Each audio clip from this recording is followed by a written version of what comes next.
And this is from really, it's from the stapler. I think everything's sort of, it's also the price gun. I'm gripping this in when I say that because I could feel it. Yep. But the price gun and the stapler, because of the repetitive action. So, but I've changed with work, I've changed what I do a little bit. I still use the stapler on the mystery bags, which is, I want to say it's minimal, but I started using my other hand to help me, so it wasn't just this hand. And now this thumb hurts really bad because it's been pushing to close the stapler. So now it's like, do I need an upright electric stapler? Yes.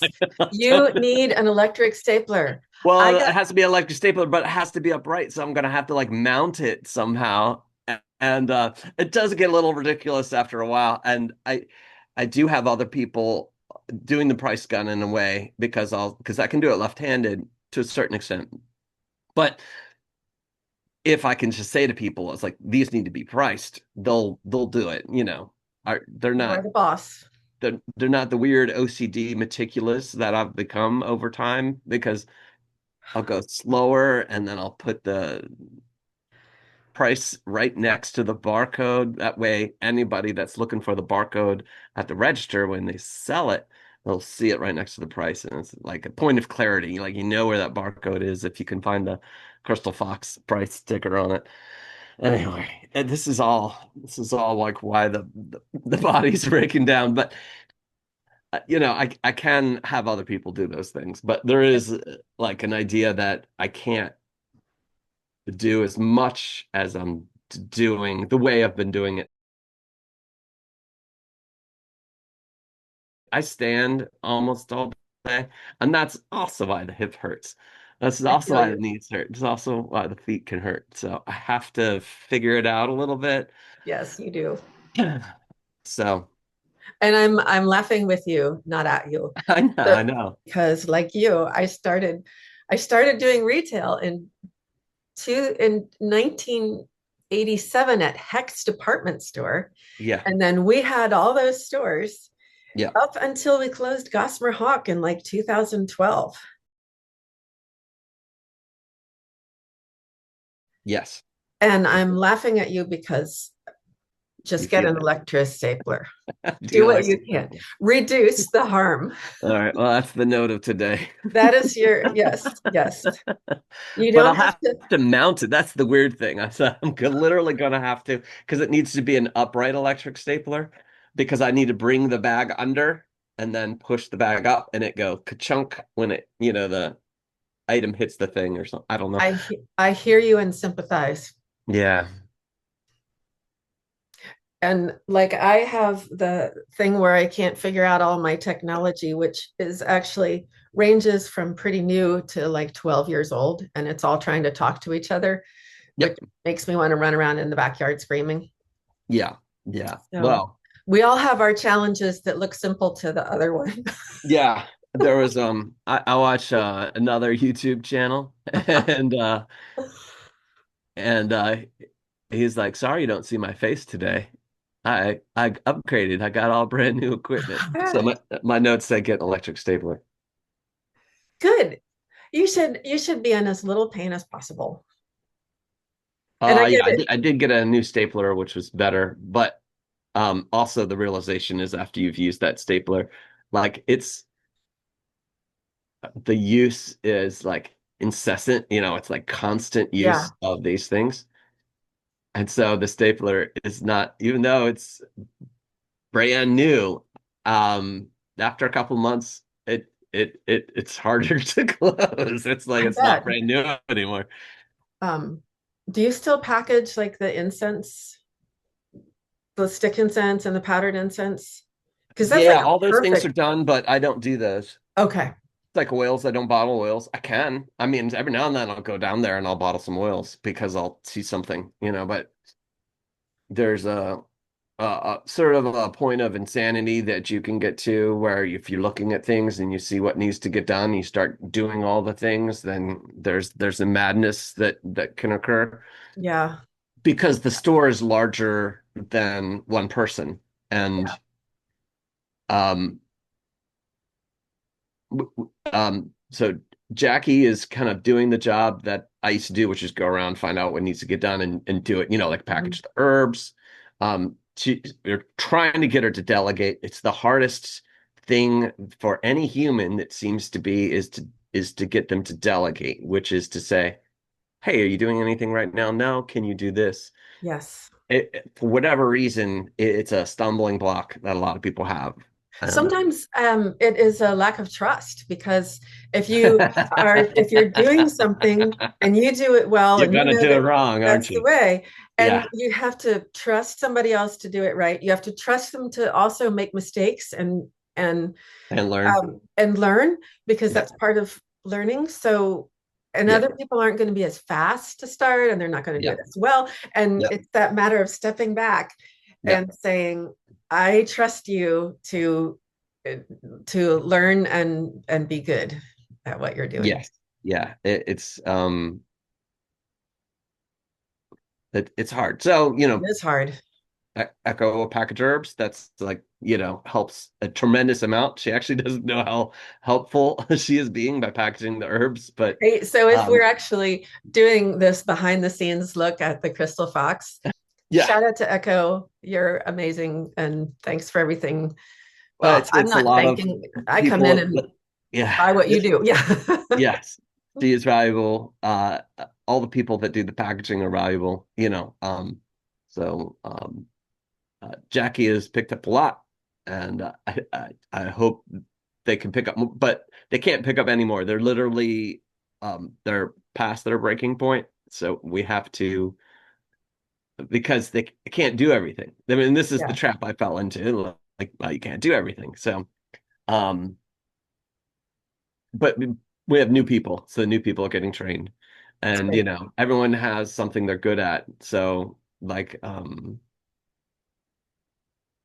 there's a new guy who's great, and he doesn't know and he's slow, which is fine. There's another person who's great and they're meticulous, but they're also slow, which is fine, which is great. I'd rather even be meticulous and slow, you know what I mean? Because we tend to yeah, it's easy to get into problems when you do things quickly. So yeah, Yeah. you tend to like on we'll send inventory on a cart. The cart will go over, cart will come back, and I'll see a lot that's on the cart. I'm like, more could go out, but I know that they might be busy over there. So Yeah. it's always customers first because that's the blood and the oxygen in the system. So customer service always first, and carts are second. You know what I mean? Um, so sometimes the cart will have to go back, so it'll get redone, and then on the second trip back, then something less comes back, or maybe nothing comes Mhm. back, and I'm like, oh, it was absorbed.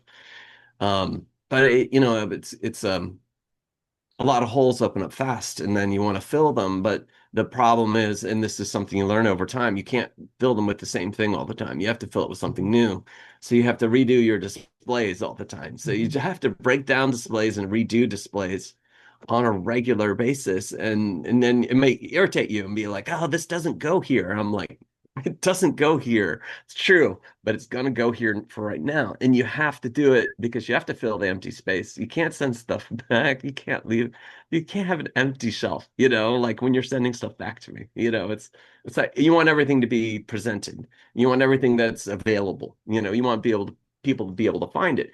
So it's a lot of balancing acts. So you want people to be able to find it. So it needs to be organized. And right. So and as things sell, and there's negative space that opens up, and sometimes you don't have what you want to put there. So you have to change your displays, which is a lot of work to change a display. It can be like a day because you're only changing a couple feet of space, but it can become a day because you're helping customers while you're at it. You're Yep. doing other things. And so you get pulled lots of directions. So at the end of the day, sometimes you feel like you've accomplished nothing. But I always, and this is probably 30 it took me 30 plus years maybe to get to this where it's just like I just remember what I did, and it's like, well, how many orders do we get, how many boxes did we do, how much stuff went over, how many carts went over, what sort of sales do we have. Those are all the things we did. So there's always going to be more to do the next day. And I actually set it out. I'm like, I'll take out, like, I have to make more mystery bags, which is shocker, you know, because they're going to run out. I had to stay late yesterday to do mystery bags because That's great. That's I great was though. I was out one day, and I was out one day because I went to Virginia to a very, very, very small gem show, which is a one person and one other person, but the other person was retail, and it was like I did get a little bit little to fill in the holes or something or things that were well priced, but you know it, you can't buy retail and Yeah. then sell retail. Nope. It's hard. But there was a few things. So and the name of the store was Crystal Circle, which I thought was Oh. funny. I was like, there you go. But John had a bunch of things, so uh, you know, I did get from John. So that was good. And John's a regular supplier. I like his stuff. It is a little more expensive, and then the quality is on this particular batch of everything was stellar. Yeah, but it wasn't broad. It was a small selection, so it's only like 100 cubic feet, or maybe 200 cubic feet at most. I was looking at, which was extremely small compared to like his normal warehouse, which is thousands of square feet. But that he had a lot of things that were like my speed because it was you know uh, affordable. John has a lot of pieces that are like he sells to a different market, so he I get the Understood. crumbs. I get Um, the crumbs. so, hey, do you mind if I put some of this up on the channel? Because Sure. I have a lot of people who dream about, oh, I want to open a store or, have a Yeah. community. And I think it's important to have an inside look about how what's Yes. good and what's difficult and some of the Yeah. challenges that you've found. Yes. Um, Yes, I have, as you have, a lot to say on that. A quick note, I would say that the harsher financial condition that we are in, the better the time it is to open. So if the market is terrible, if it's a terrible time for retail, mhm. that's the best time to open a store because um, you will be at a loss anyway for a couple of years. Um, Number one, mistake people make is thinking they can draw an income in like the first Mhm. probably 3 years. So if you have a business plan, don't include salary, don't include any withdrawal, and you do have to figure that out, which is why most successfully it is often some type of partnership. Um, Best friend or spouse. So, and if it's you're both going to work in the shop, that's fine. You both have part-time or full-time jobs, and then have another job on top. Yes. Um, part-time like jobs that are flexible are probably great. Um, like waiting tables or bartender. So short hours, high return, and that will help you. So you gotta make gotta make it float. So uh, making rent is the first job. So having the lowest rent is the best idea. So it is probably a good time to do internet if that's the rent you can afford. It could be extremely tough depending on the platforms. People talk about how expensive Etsy is. Every platform you're going to use, the bigger the platform, the more they're going to take from you, which is basically rent or the cost of doing business. We had a $400 rent and we started converting that to dollars today. I mean, maybe $800. So very incredibly super low rent. Yeah, We were in like an economic area, which was like equivalent to um, like a poverty level district. for sure. Right. Which is now So swanky. swanky, but Swanky, yeah. I I don't know. probably know better than what it was. The grocery store is gone. That was like such a good draw. And the bar right down the street where actually I bartended. Old Town Tavern, it's still there. Um, just same vibe, maybe darker. But occult stores are destination stores. Yes. So in a weird sense, it doesn't matter where you are, but and in another sense, it does because you want that walk-in traffic. So it's always going to be what can you afford? If you can afford, Bethesda, downtown Alexandria, where people can just walk into your shop, great. You know, I don't even know what those rents would be like. We looked at rents in Laurel at one point and we had to move, and it was a little spot next to Starbucks, in a normal commercial Mhm. retail zone, and the rent was $12,000 a month. Yes. And I don't know what we were paying for rent at that time. It was probably 1,000. Yes. So you want to find a place that you have a low rent to start with. I think that's the most important thing. And don't expect to pull a draw right away. Make sure it's something that you love. That way, if you lose all your money, if you flush all your money and you lose all your investment, then you're happy doing what you're doing. You know.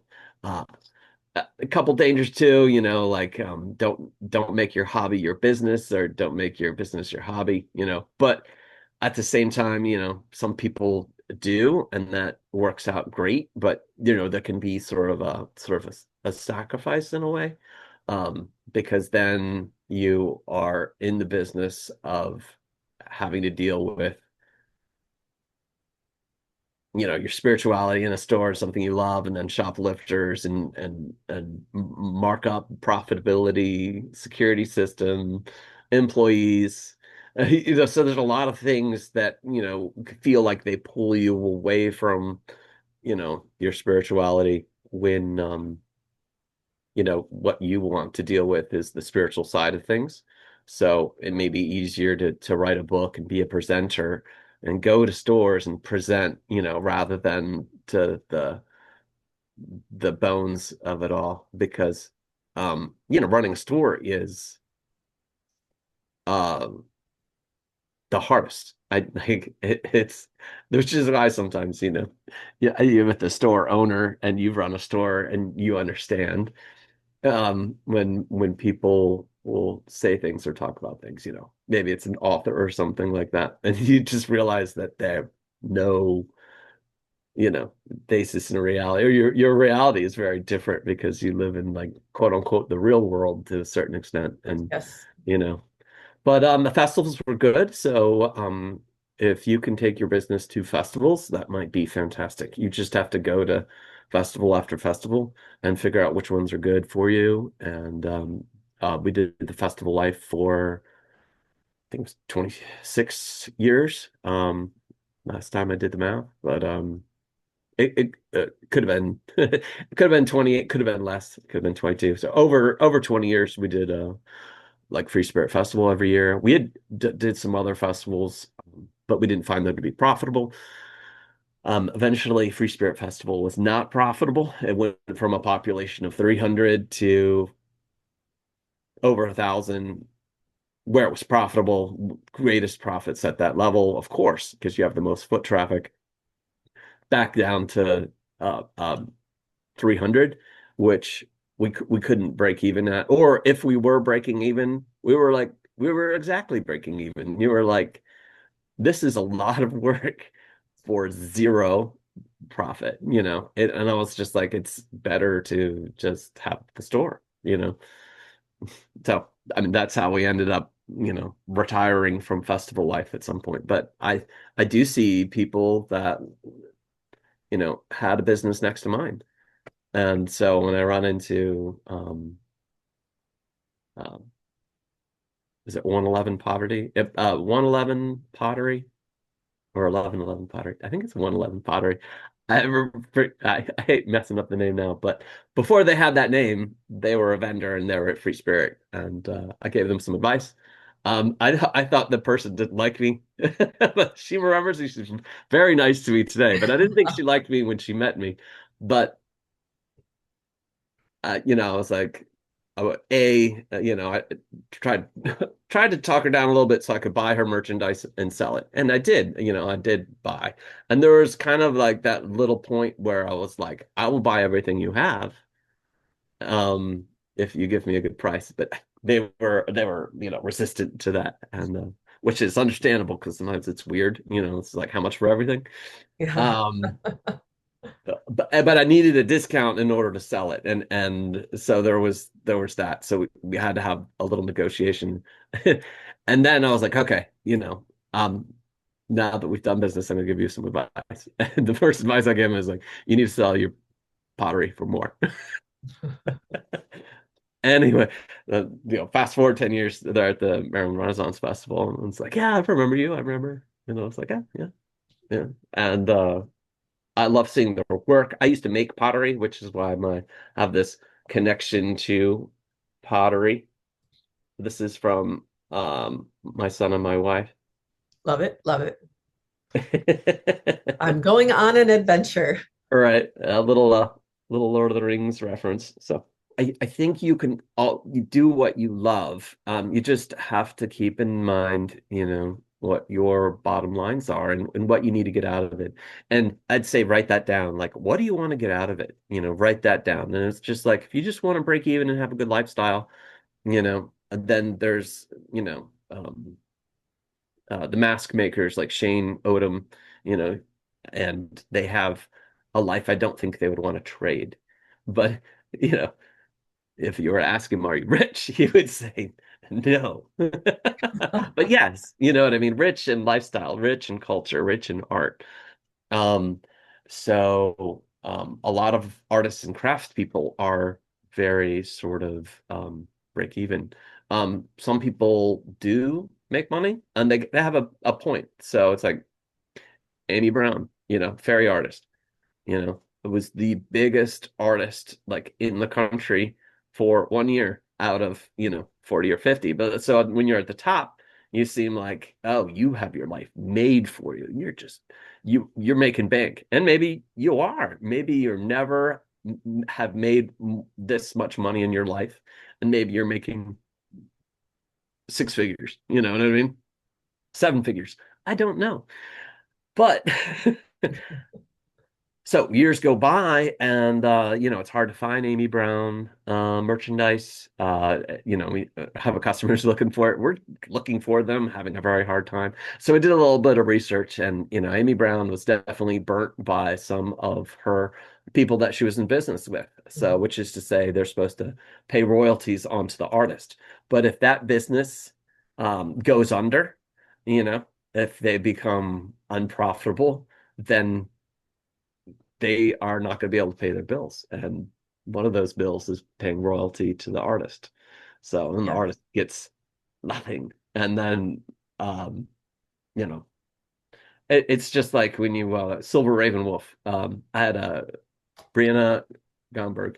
She, she realized that Silver Raven Wolf was working as a cashier. And this was after her first, second, or third book. And she was working as a cashier in a grocery store. And she's like, oh, she's doing that just because, she wants to keep herself busy. And I was like,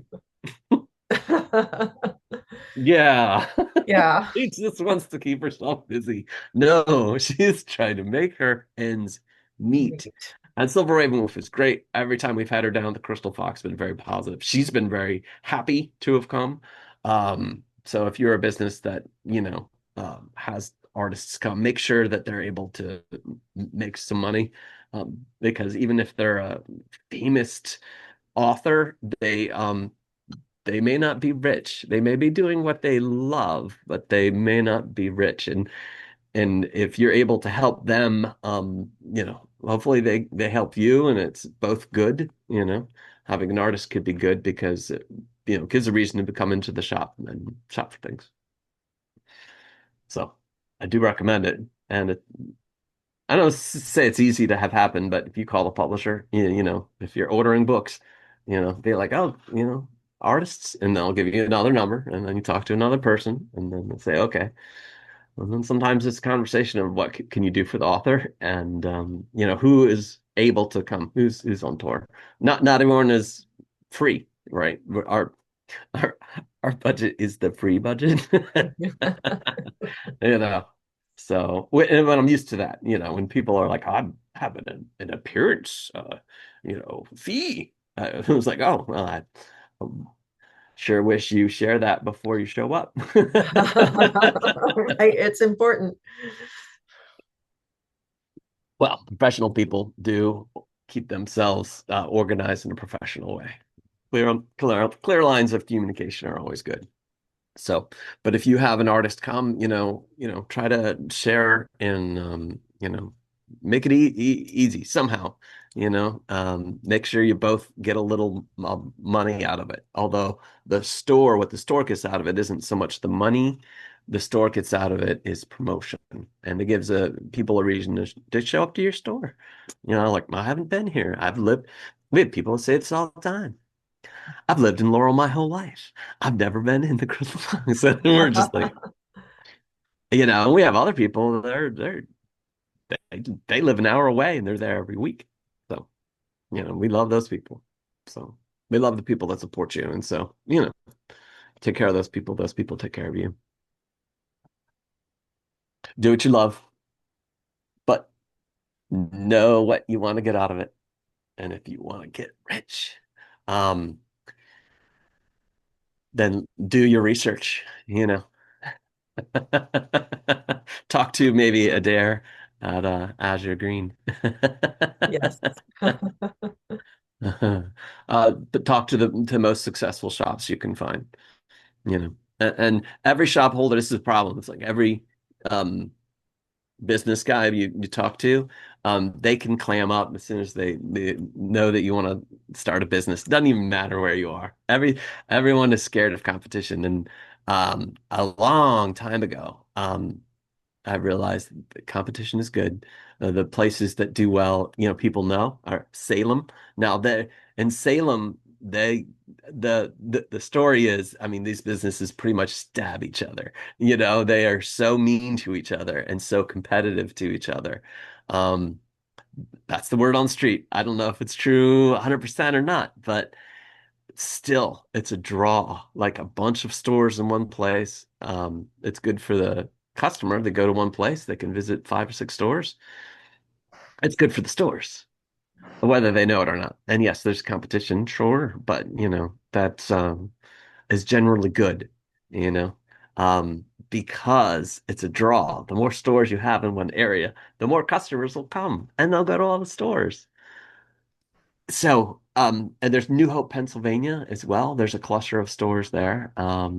And it was the realization, that these places are a draw, and so it's good. And that's a thing that people don't get, So I'm not saying, you need to like share all your secrets or whatever, or share your recipes, but it won't hurt you. It's probably going to help you, and you'll probably do well. But sometimes talking to store owners, they don't want to tell you the bottom lines. They don't want to tell you those intricate details. But you can um, still do your research. You can still ask. You can still try. And if you can't get it from, let's say, you want to open a crystal store, if you can't get it from the crystal store owners, you can't get the information that you need, which is like profit and loss. Then you could just compare it to a different business, a candy store, and you know, and then find out everything you can, and and then you can apply those things because in the end, you're going to sell things, you're going to have to buy things, and then you're going to have to sell things, and then you want to hire people, But it's easier than you think. Um, and call your county government offices and be like, yeah, I'd like to start a business. It's not hard. They'll help you. They want you. They want your money. They'll help you. Anything that you want to throw in there? That was a lot of words. Yeah. I have the coffee before I sit down. One thing to reiterate is that you don't have to be in a prime location. As you were saying, No. an occult Yeah. store, metaphysical store, witch shop, they will come and find you. Um, yes, and when we started Foxcraft, it wasn't in a nice part of town. Their parking was kind of a challenge, except for the fact that, like, a lot of people um, didn't care about shopping up in that end, so there were usually parking spaces, and then there was the grocery store next door. Um, Remember, it was there was no meters, and then it was 2 hour parking, and then it was meters, and it was a quarter an hour, yes, one quarter an hour, and people were complaining about it so bad. And you get a parking ticket, it was $3, and people would yes, complain about it so much. They're like $3. and in Delaware, well, with trinkets, we found a spot that was 3 doors up from the boardwalk. It was $750 a month, and in Rehoboth, it was a seasonal town, so busy in the summer and not busy in the winter because it was a beach. Yep, So it was really $9,000 for a year. yep, Um, and it was split up into like 3 or 4 payments, yep, big blobs, instead of a monthly like you would do more in a area that had a more consistent year-round business. yep. Hit And them that when they was have their money. yes.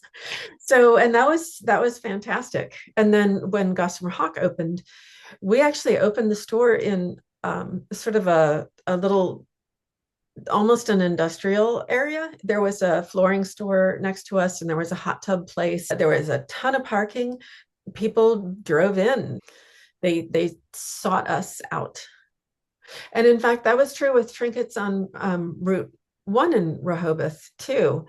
We put in big letters, this, the code words for this is the store you're looking for. We had tarot, candles, crystals, books in like 6-inch high white letters at the top of the front windows. So when people were sitting in traffic on their way to the beach, they sat there and they could read all that, and they said, I know what that means.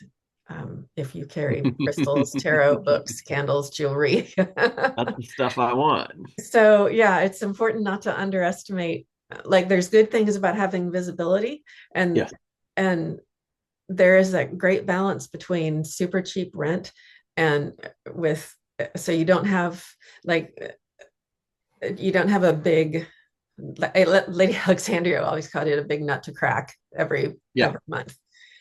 yeah. Big So nut there, to crack. yeah, and even the strip mall that Trinkets was in on Route 1 in Rehoboth was like, there was a dog groomers, there was a Highs convenience store. So these weren't fancy upscale places because these Right. stores are destinations.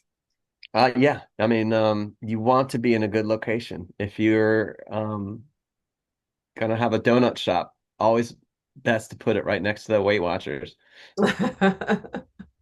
Any little just gem of advice is like if you're next to a coffee shop, because that's always like what people are like, is there a coffee shop around here? Is there a bathroom? And they're like, yeah.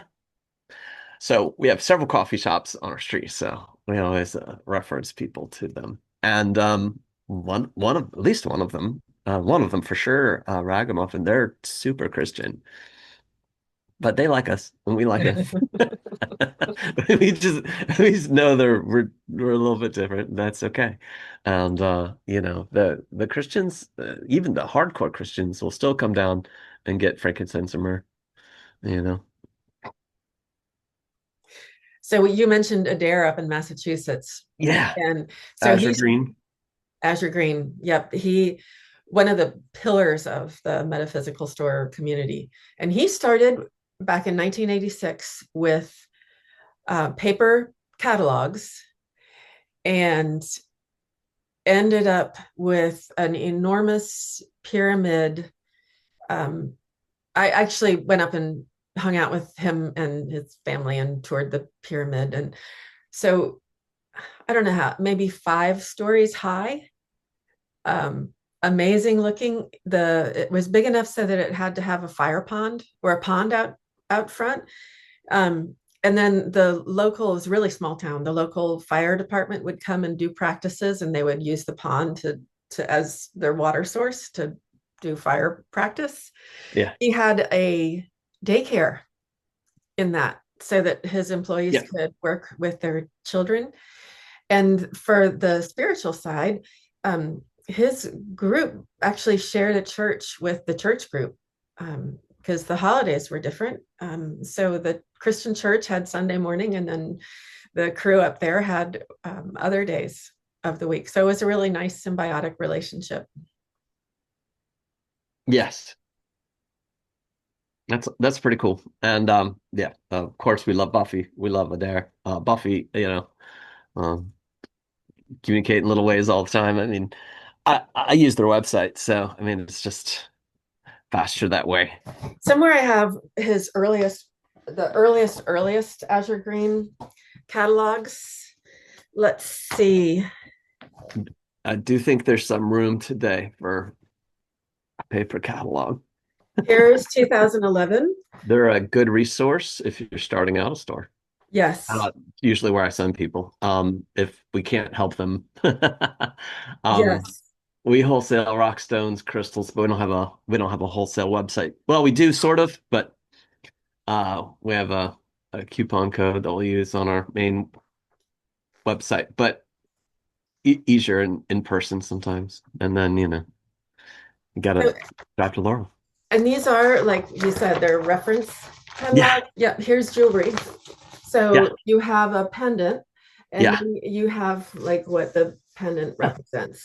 So The age of paper catalogs. Yeah. yes, yes, I still think there's room for it because, we'll still get like, honey hand catalog, things like that. So I think there's a market still for paper catalog. It seems very backward, I know, but yeah, it's probably easier to build a website or have a store on eBay and or become a seller on Amazon. So there's a lot of low rent options. And so Azure Green had a store way in the beginning, and then he wanted to do wholesale, and then he just focused on wholesale. He just shifted. Eventually, the store closed. Buffy had one or two stores even, but I think they're all focused on wholesale these days. So, yes, that's their niche. They still sell our products, so they still order oils and teas from us. Um, Pretty much the same as it was in 90, yeah, 91, 92, 93. So, very little has changed, with that. Ladies' Choice teas and Foxcraft oils. So, we did lose one of our suppliers, but so it's given us the opportunity to make some of the recipes ourselves or relied on other people for them in the past. On our business successes. Like it's so good. It smells so good now. So much better. One of the recent ones we made the Love Attraction too, and yeah, and now I'm pretty much in position where I'll have to make them all, which is fun. Sydney Valentine, who owns St. John's Herb Garden, our big supplier of ours for since our first supplier, our first number supplier back one, at our first Foxcraft. supplier before Azure Green, yeah, uh, when Foxcraft was on a blanket at a festival. So Sydney, worked until she was 92. So she had to retire. So the business closed. So I'm a little sad, but at the same time, it's like an era that was cool, And I think St. John's Herb Garden started in perhaps the 70s, That maybe it's the sounds about 80s. right. Yeah, and because I ran into people in Frederick when we had Foxcraft who knew Sydney before or around the same time she started. with her business. So, um, yeah, I mean, a lot of history there. So it's cool. And there's a lot of room. I mean, we have employees that used to work for us and they don't work for us anymore, but they make oils and we sell their oils. So there's room, and there's room for everybody. And you just have to sometimes allow or make space. And I think that's great. And do what you love. Know what you need to get out of it. As they say, no sloppy magic. Be careful what you ask for. Be clear in when you make a wish, when you cast a spell, be clear what you want. Um, it's always good. Thanks for telling us about some of the behind the scenes things. Yeah, It is hard to find people to talk with that are willing to share. So it's a great benefit that you are generous and share this with people who want to start their own store, sure. really live their own dream. It's sort of for some people the holy grail of what they want to do. So, Yeah, yes. I don't want to say it's easy, but it's easier than you think to get started. and then you can be prepared to. What did I do? I washed dishes. I was a prep cook. I was a waitress, and I was a bartender, all at the same time Yeah, that we were doing a metaphysical store. yeah, yeah. So, and then eventually that was the only job. Um, Yes, it was I think a year and a half. I think uh or 6 months, depending on my memory. And we wrote ourselves our first check. It was like $60. oh, And we ah! felt guilty about it at that. Yeah. And then when Trinkets opened in Rehoboth in 95, Hmm. that at that point, um, the lady and I didn't have other jobs. Right. It was her, but Yep. also, All in, as yeah, they all say. in. All in. Yeah. But we did not have a glamorous lifestyle, I gotta say. Right. So Yeah. no health insurance.